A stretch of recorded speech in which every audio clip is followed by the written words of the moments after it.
running board at the bottom. Yeah. Hey, good morning, everybody. We are here with Andrew Iremonger from Emerald Coast Real Estate down in the Panhandle in Florida. So how you doing, Andrew? Pretty good, Kathy. How are you? I'm awesome. Thanks for joining. I'm so happy that I could just get you in. You know, you on track to sell 220 houses this year, you and your team, and I'm so happy I could get you in off the beach this morning. Yeah, thanks. Tough life having to be the Emerald Coast realtor, huh? Yeah, it's pretty rough. We were out on the boat this weekend, so it might be a little more red than usual, but I think most of it's gone. Got a little sunburnt, but it's good. That's good. That's good. Like I said, tough life. Somebody's got to do it. That would actually be a great place to, I think, be selling in down there for sure. Have you grown up down there? No, I don't know. No. I was a military brat, so I moved every year and a half, 2 years, something like that. Okay. And how long you been down there in the Panhandle, like Emerald Coast? The military moved me down here, I think, in 2006 or maybe 2007. Okay. And kind of been here ever since. Whenever I got out of the military, I decided I couldn't leave. It's too beautiful, you know? Yeah, that's no kidding.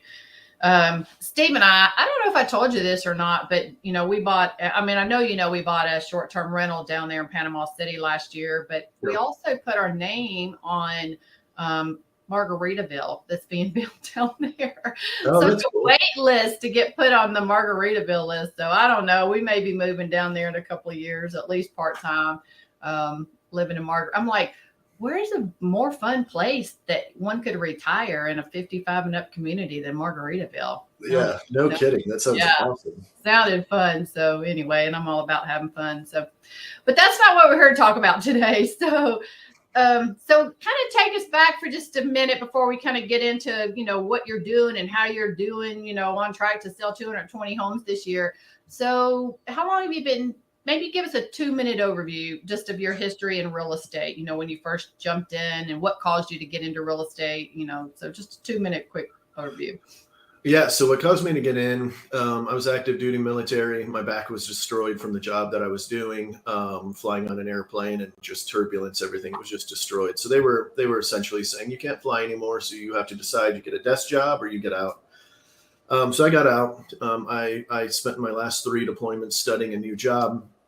I fell in real estate and I was like, okay, that's what I'm going to do. And I just dove in head first. I didn't have the personality for it. People told me, in fact, I had 3 different lunches over a period of like 3 months of people that didn't know each other that they were like, don't do this, dude. You're an introvert. It's not good. Right. I decided to do it anyway. I kind of put everything into it and I worked my tail off. And I started out solo over at Keller Williams and did that for 2 years, probably about a year or so. And then I joined a team, kind of helped them a little bit, and then split off from them with one of the other team leaders to do our own team. We did that for 4 years, something like that, 4 or 5 years, 6 years. And then whenever we switched over to EXP, I kind of bought her out, or, however you want to look at it. We kind of parted ways from the team, and then I restarted a couple of years ago. So we had it up to like 8 agents and 2 admin at the time. We did about, I think our biggest year, I think we did 176 deals, and then kind of scratched it all from zero, and everybody kind of parted ways. My ops manager went to start his own team. My business partner went to go solo, and then I continued the name on. So that's where we are here. We kind of started at EXP. I was trying to remember if it was 19 or 20. But I basically started from scratch there. And then now we're back up to 7 agents and 4 admin. And it's just a lot smoother of a process, a lot easier, a lot cleaner. So it's been fun. Awesome.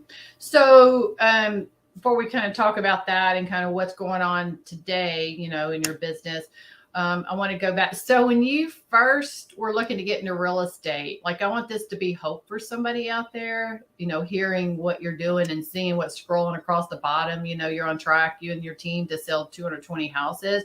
Like you were told, like you said, by 3 different people, and that not to get into real estate. Your personality, number one, like you said, you're an introvert. Your personality is not the quote unquote typical realtor. And so I'm going to assume you took that to just fuel you. Like, I'll just show them. Oh yeah. Yeah. It was, A little bit at first, it was naivety. Luckily, I'm not the brightest human being in the world. So like that kind of just being blind to it and just being like, I don't really care what you say. I'm going to figure it out. Like, it's fine. It'll work out. It kind of worked in my favor. So obviously it worked out pretty well. That's why I'm a big believer. And I tell people all the time, I'm like, your personality style doesn't matter in real estate. You know what I mean? Yeah. Yeah. Well, I know you do some classes and even teach on that disc profile, right? And, you know, I think in a lot of jobs, there are personality styles in any job, any career that is usually more conducive and maybe easier to meld into any given role. But it doesn't mean you got to pigeonhole yourself into it. And you're a perfect example of that, right? You know, your personality style, if you look at just the disc profile, is not the quote unquote typical, you know, great realtor personality style, but you know, yet you're crushing it. And so kind of let's fast forward. So you built a team, you started building a team. You're very, you know, the one thing I've been impressed with you, just knowing you, like you were so systems oriented. Again, that's your strength and your personality, but it has played so well into your real estate business. And so talk about that just a little bit about, you know, what are, you know, if there's other realtors that are listening here, what are some, you know, maybe 2 or 3 systems, or maybe just a couple of systems that you've set in place that you feel like has really helped to, you know, propel your business to the level that it's at today? I mean, last year y'all sold, what did you say? You sold 148 last year. You're on track already this year to do 220. I know your goal was 238. So, which I know you'll get to, but like even, man, just from last year, 148 units to on track for 220 this year, you know, is incredible growth. So what are a couple of good systems that you've got that you feel like are helping propel that? I'll give you 3 that are very simple to do that I can say in under 2 minutes that would change the course of anybody's business watching. First and foremost, your sphere of influence is huge. And I know everybody says that. This is the simplest thing you can do, whether you've got KV Core or any other CRM system. Build out a reminder system, however you want to label it. I label mine in 4 different categories: sphere of influence A, B, C, and D. And each one of them is responded to on a certain cadence. Okay. But I'm going to dumb this down and make it even easier. I started out with just one, and it was a 90-day touch system. So all you have to do is go into your CRM and add a task every 3 months that says, hey, touch this person, touch this person, touch this person. Do that for, I don't know, 10 touches or something. Not like literally. That. Yeah, not literally, 100%. And then what you do is every one of your people, you put them on this, every single person that's in your sphere of influence, right? And then this way, whenever you're going through your KV Core, whatever your CRM is that you're using, it's giving you a reminder every 3 months to touch these people. That's how I started.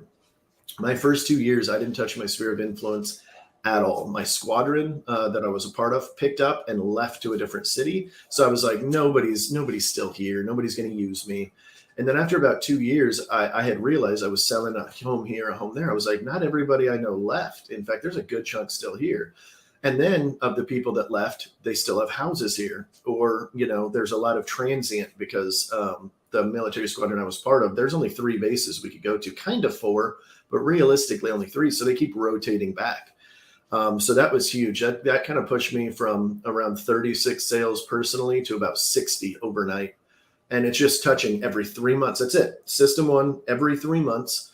And you just put every human being you know on there. So were you emailing them, sending them mailers? How are you touching them? In the beginning, it was mainly text message, just me being a millennial. I like my text. It's easier. I could blast a whole bunch out. Now, I kind of do it based on their communication language, very similar to like a love language. Yeah. Some people want to be communicated to differently. So I try to use theirs. So in my CRM, I have a note pinned up top based on how I think they like to communicate. So it'll say like main text / phone calls, right? Then I know I need to start with text. If I don't get them on a phone call, right? But that's getting really nuanced into it. Yeah. So I probably wouldn't go too far into that. Yeah. And then the second one that I would suggest is if you guys are doing online leads or any lead in general, create a system. What I did was one day a 3-day, 7-day, and I'll talk to you about what these mean here in a second. 14, 21, 1 month, 3 months, 6 months. I know this is a lot. If you want to break it down early, or in just a couple, I did a 3-day, a 1 week, and a 1 month and a 3 month. Okay, so those are the 4 that you build, and you build them just like you did before. It's just a reminder to the agent to touch that or to look at that file, to look at that person in your CRM. And then this way, whenever they come in, we use those to keep reminding. If somebody says, hey, I'm 6 months out, we put them on a 1 month reminder, and then in 1 month, they're getting a system from us. If you guys are doing this at a big level, or even if you're not at a big level, but you're forgetful or something like that, this will change your business dramatically. It'll increase your conversion because you're going to forget these people. Mm-hmm. And if you have them on a base drip that, most CRMs give you, it's going to send them a few emails here and there and maybe a reminder here and there. And then KV Core is very good about behavior alerts to let you know, but like that's not enough. I promise you, your conversion will tank if you don't have some other follow-up system. So that's another real easy one that you do every 3 days, reminder. And then as soon as somebody gets hot or they go under contract or they do a buyer consult, anything in person, they go on that 3-day reminder, right? And then the other ones you just use to stay in touch with them over time. And then lastly, just real quick, because I know, obviously I want to be respectful of everybody's time, but a good follow-up for your drip program and your email is king. A lot of people are like, well, email open rates are pretty low. Yeah, that's fine. But this is a very, very easy thing to build. And how I suggest you go about this is go on some bigger teams, some bigger real estate agents in your area and sign up on their website with a fake email. And then write down everything that they do. I know this is so corny, but what I did early on is I created an Excel spreadsheet and I marked every time I got a phone call, a text message, a Facebook message, a friend request, anything that happened for each person that I did. And I can't remember the website right off the top of my head. I'll try to get it to you after this, but there's a website that you can actually search for the best social media people in a certain category. So you can actually search by best social media agents in Florida, and then you can go to their website and sign up. And that's what we do. So about every 6 months to a year, I go on there, or I have one of my virtual assistants do it now, and they sit there and just revamp our entire email program. So our email program goes on for, I want to say it's like 480 days of an email every 3 days, just constantly. And this is just that constant little reminder because we're in competition, right? The average person is on 7 different websites. So you need to outlast the other people. That's one of the strategies. Speed delete is good, like all of these things, but this is just adding on top of that. And it's easy. It's so easy to do. So all that's so good. Yeah, if you can get that website, we'll post it in the comments. Or you can post it in the comment, actually, if you on the Facebook Live. So having all those systems that you have, like you got to have a way to manage it. Like you said, you're not going to remember this stuff. Like you can't just remember all these people in your database. And so I know, are using KV Core, right? So when you came over to EXP 2 or 3 years ago, what were you using prior to that? Boomtown?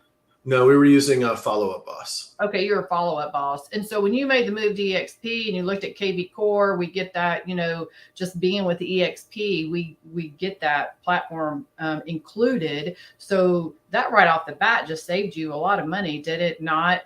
From what you were having to pay for with Follow-Up Boss, right? So you switched everything to KV Core and have really, really implemented that really well. And so how has that tool been for you, once you made that switch and switched everything over?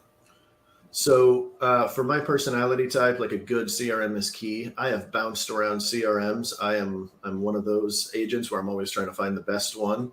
So I've done Boomtown, I've done Sync, Market Leader, Brivity, Zap when I was at ERA was one of them. And then we switched to Follow-Up Boss and I was done. I was like, this is the one. Follow-Up Boss is outstanding. I loved it. My agents loved it. They were using it pretty consistently. And then what were you paying a month for that? I want to say I was up to $500 and I was about to transfer into $1,000 because it's done per seat. And I needed an extra seat that was going to push us to the next one. So it may have been $750 or something like that, but it was $500 a month is what I was paying. Yeah.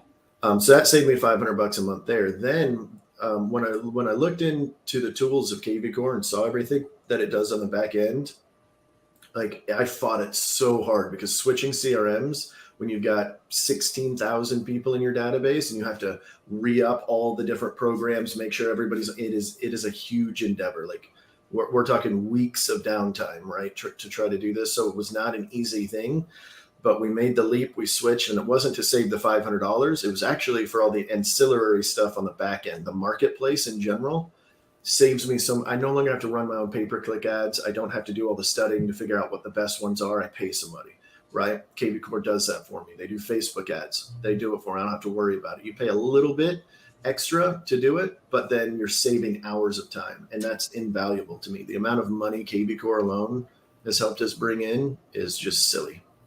Yeah, which is awesome. So many good testimonies about KV Core. So if an agent's listening, that maybe they're only selling 10 or 15 homes a year right now, so they're not anywhere near the 200 house mark like you are. If they're just looking to go from 10 or 15 homes to 20, double their production, they're just looking to go to 25 to 30. What is one, maybe two practical, easy steps? Like we talked about, like a database is critical, right? And dripping on them. So is there anything, what else would you recommend that, if an agent's just looking to double their business and, again, going from 15 houses to maybe 30 houses, what's another one tip that you would say for that agent? If you don't have a good plan for your sphere of influence, you're losing money. For every 100 people that you should be getting somewhere between 12 and 21 sales, right? Because they're selling every 12 years, buying or selling every 12 years. So that's 8.33 sales right there, just from national statistics, which I actually think are lagging behind. I think we're a lot more transient since COVID, and I don't think the numbers have caught up in NAR yet.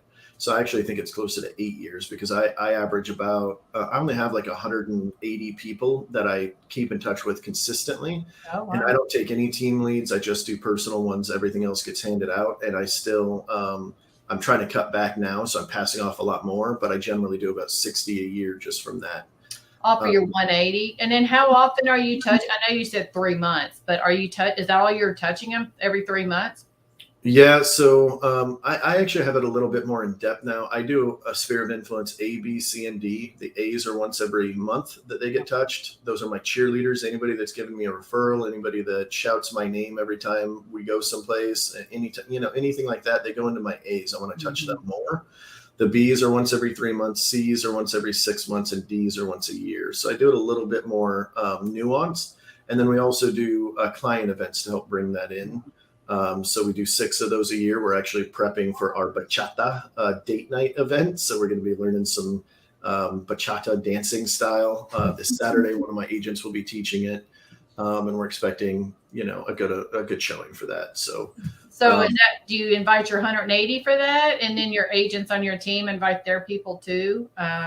6 a year, man, that's awesome. So that's a lot every other month, pretty much. Yeah, so that's different this year than it is. So this is kind of an experiment. We used to do 3 or 4, and then COVID kind of kicked us in the teeth a little bit, and all of our events went downhill. I mean, even our Christmas event that we generally have 100 to 150 people at was only like 30 people. Yeah. So we did see a big decline. So I'm trying to ramp that back up. And some of them are real small events. Like last month, it was a donation to a local animal shelter here. And we just posted up at a coffee shop and bought coffees and bagel for anybody that wants to come in. We only had maybe 15 clients come through, but we, but we filled up 2 vehicles of stuff to give over to Paws. So even though it wasn't as big of an event, it still makes a good impact. And that's kind of one of my big things is making an impact. That's awesome. So to every one of your events, do you try to have a cause tied to it or not necessarily? Not necessarily, but I do try to get as much of it paid for by our vendors as possible. That's really, really big and something that I didn't learn until very recently. I used to be pretty stubborn and I'm like, it's my event. I'm going to pay for it. I'm going to foot the bill. And then now I'm like, you know what? They're getting stuff from us. I'm feeding, I'm our title company, for instance, we're half their business out of this entire area. So it's like, Yeah, throw a couple bucks our way, pay for the room, pay for the whatever. So they're, for this bachata event, they're paying for all the drinks for everybody. So everybody that comes in is getting drink tickets, and so it really helps us out there. So it makes the client events easy when I don't have to pay anything to it, other than maybe a dinner. Then it just makes it easier. Yeah. And, our business is so much about relationships. So it allows us to, be in relationship with people, right? And our clients. And, most of the time we love our clients, right? There's a couple of them that probably isn't on your list after closing, but most of our clients we love. And, because everybody's so busy, if we don't purposefully plan some things like this, a lot of times, you might lose that personal contact with them for sure. So yeah. I love that. Like 6 a year. We did last year. I think it was last year. We did a pet picture with your pet. So I bought all these different, or it was really more dogs, I guess. I bought all these dog costumes and had, I had a mobile dog grooming thing on site, and really more just to promote their business, not so much to have their dogs groomed while they were there. But anyway, I had a professional photographer and had all these outfits they could dress their dogs up and take pictures with. So that was fun. That's awesome. We're going to have to add that in. That's really smart. Yeah. We had a great time, and, people love professional pictures with their dog. Some of them wanted to be in with their dog, some didn't, but, so I had the professional photographer, and then I just sent them the pictures, after he edited and things like that. So yeah, that was fun. So just kind of wrapping up here. So kind of going back, you again came over to EXP 2 or 3 years ago, after being in the business, you've been in just 8 years, right? Total. Mm-hmm. Yeah. Yep. Yeah. So you've done so amazing. So once you made that switch over to EXP, one of the big things that you were talking about was KV Core, and how, that just, number one, has saved you a lot of money because you gave up the follow-up boss and felt like KV Core is a lot better tool, and have that included, but what other things, has EXP afforded you, would you say, from what your experience was in other companies, maybe in the past? One of the big things is the stock, you being an Icon agent, having that is amazing. Oh yeah. The stock cracks me up because, when I get headhunted by other brokers, they're always telling me about how amazing they can do. And there's a great broker here in town, and I actually send a lot of business to her of like team members that I don't think is a good fit for me, but might be great for her. And they're like the transaction model. Great model, depending on like where you're at with sales. I think it starts capping off at around 14 sales per year. It stops making sense. But it's funny, maybe 6 months or so ago, maybe a little bit longer, her and her husband sat down with me trying to turn me over, and I couldn't help but laugh because I'm like, no matter what these numbers are that you're giving me, I'm making more where I'm at than you can do. And she's like, that's impossible. Da, da, da. And I'm like, well, I'm putting in 16,000 and I'm getting, I don't know, 5 to 6 times that amount in stock. Mm-hmm. So I'm actually getting paid to be here. Yeah. I'm getting paid. I'm getting money to be here. Now I do the AEP program. So I do, end up putting 20 to 30,000 a year into that, depending on where it's at or whatever. But it's still like, you put that in perspective. That's what, I don't know, call it. I think last year, we gave 23,000 plus my 16, plus the 5, whatever, all the little fees. And it was under 40,000 total. And then I got like whatever amount, right? Like 3 times that amount back. And I'm like, you can't recruit me because I'm getting paid to be here. And then you've got, the other stuff. I don't do the recruiting as much, although that is something we're going to start adding. But just from the few agents I have, that brings in passive income anywhere from 300 to, 1,000. I don't know if we're allowed to talk numbers on here, but it's somewhere in that range, right? And so that's just building your, traditional team, that you've done, and right, building the traditional team. So you have your team split with them, but then because the way the EXP model's set up, it allows you to, whatever they're paying into the company allows you to get some on that back end too. And so, you're like just $300 or $1,000 a month. Well, for a lot of agents, that, that pays car payments, utility bills, you know what I mean? That pays a lot. and or some additional marketing, expenses. Like, what if an agent was just doing that and turning around and putting it back into their business? Like, yeah, if you've got like 300 extra bucks per month because of your lead flow, and then you put that into marketing, and let's say that you're only getting a 5 times ROI, which is very, very doable. In fact, we get all the way up to about 10 times ROI on some of our stuff. So I call it the slot machine effect. Like, if you got that $300 and every time you play that slot machine, you get 1,500 back, start steamrolling that. Like, that's the number one thing, right? You take that 300, now it turns into 1,500. Mm-hmm. You take that 1,500, you turn it into, 7,000, whatever that number is, times 5, right? So just keep playing that slot machine. If you knew every time you played that slot machine, you're getting $300 and you put $100 in, keep playing it. Keep playing. That's right. That's right. Yeah. So are there any final words, Andrew, that you would, want to share? Yeah, I do want to touch on one of your questions. I kind of went a little long-winded in something, but you said if somebody's trying to go from like 12, 15 sales and double it, put a budget in place and stick to it, right? At 12 sales, you should be making enough. First, you should have a TC. 100%. Transaction coordinator. Yeah. Yeah, I think it's insane the amount of people that don't have a transaction coordinator, because each transaction takes what we've noticed is anywhere from 10 to 14 hours off the agent. So if you're doing 12, that's 12 to 15 hours you could be prospecting. If you're a terrible prospector, you're going to get one more deal out of it. You will double overnight with a TC. I guarantee it. A good TC will double your business. You can pay per transaction.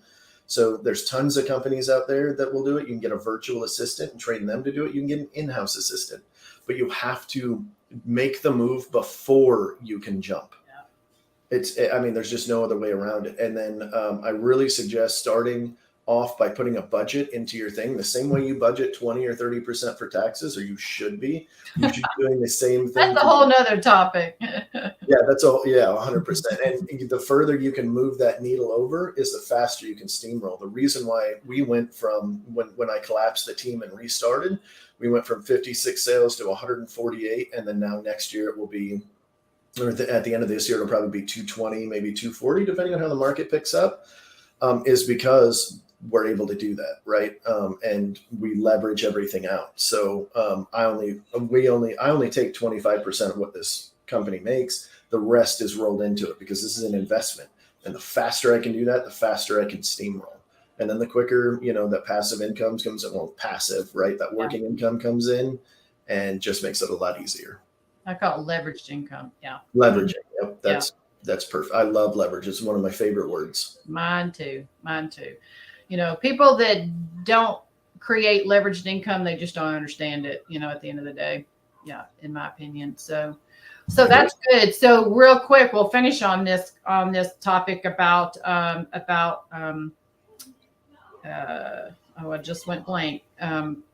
Your marketing and taking money out of the business. So what are you putting, what would you recommend for that agent that's a 10, 15 unit a year? How much would you say you need to budget? You need to take out of every time you make a sale, you need to budget what percent?